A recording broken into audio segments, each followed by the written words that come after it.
ఇగో ఈడ గమాలతోని చెత్తెత్తి ట్రాక్టర్ల పోస్తున్నది ఎవ్వలో ఏర్పాటు చేసి రానులా చొప్పదండి మాజీ ఎమ్మెల్యే సుంకె రవిశంకర్ సారు కరీంనగర్ జిల్లా గంగాధర మండలం మూపిడిపల్లి పెండోనిపల్లి ఊళ్ళే ఎక్కడికక్కడనే చెత్త వేరుకపోయిందట.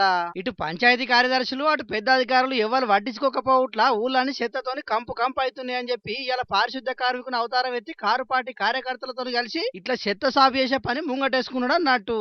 అట్లాని ఏదో 2 డబ్బాల చెత్త వారేసుడే కాదు, మోరీలలో ఉన్న చెత్తను సుతం సాపు చేసి ట్రాక్టర్ల పోసుకొని ట్రాక్టర్ నడుపుకుంటూ డంపు యార్డుకు తీసుకుపోయిండు. అటెంకా బీఆర్ఎస్ పార్టీ లీడర్లతో కలిసి మీటింగ్ పెట్టి ట్రాక్టర్లు ఉన్నా ఇప్పుడు పనిచేస్తలేవు. ఆనాడు ఎట్లయితే చెత్త చెదారతో గుడ్డిగా పల్లెలను ఉంటున్నారో అదేవిధంగా ఇలా పల్లెలను వస్తూ ఉన్నారు. మరి రోజు మిషన్ భగీరథ ద్వారా నీళ్లు వచ్చినటువంటి గత ప్రభుత్వంలో ఇప్పుడు తాగే నీళ్లు లేవు. కరెంట్ ఎప్పుడు వస్తుందో తెలియదు, ఎప్పుడు పోతుందో తెలియదు. మళ్ళీ ఆనాటి రోజులు అంటే రేవంత్ రెడ్డి ఆనాటి రోజులు గివ్వే తెచ్చిండు, కరెంట్ ఉంటలేదు, పల్లెలు పడకేసినాయి. ఇవన్నీ కూడా ఆనాటి రోజులు రేవంత్ రెడ్డి తీసుకొచ్చిన కనుక మళ్ళీ మనకు గుర్తుకొస్తున్నాడు. తెలంగాణ రాకముందు పల్లెలలో ఎట్లుండేనో పరిస్థితి మళ్ళా ఇప్పుడు పల్లెలన్నీ గట్టనే అవుతున్నాయని గరానికి వచ్చిండు రవిశంకర్ అన్న. మార్పు మార్పు అని చెప్పి అధికారంలోకి వచ్చిర్రు, ఇప్పుడు చూస్తే పల్లెలు మొత్తం అంధకారంలోకి పోయినాయని కోపానికి వచ్చిండు. పంచాయతీ కార్యదర్శులు అప్పులు చేసి మరీ పనులు చేసే పరిస్థితి వచ్చింది.